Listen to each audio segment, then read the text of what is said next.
Welcome back to the channel. In today's video, how to create an integration with Jira and Jenkins. If you've been looking to streamline your development workflow and improve team collaboration, this integration can make a huge difference. So let's get started. To begin, open the Jira website and sign in to your account. Once you're in, head over to the left side menu and click on Apps. From there, choose Explore More Apps, which is where Jira lists all available add-ons and integrations.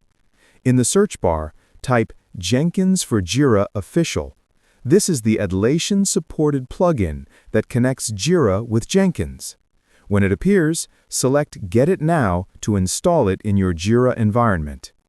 After the installation finishes, go back to the Apps section and open Jenkins for Jira to activate and begin setting up the integration. Before proceeding, ensure that you already have a running Jenkins server. Then click Get Started. Continue through the prompts, give your new connection a name, and select who will be managing the server, either yourself or a Jenkins administrator from your team. Jira will then display a detailed set of instructions to complete the setup inside Jenkins. The steps may take a bit of time, but following them precisely ensures the integration works smoothly. And that's all there is to it. You now know how to successfully integrate Jira with Jenkins and enhance your development workflow. If you found this helpful, be sure to like the video, subscribe for more tech tutorials, and drop any questions you have in the comments below. Thanks for watching.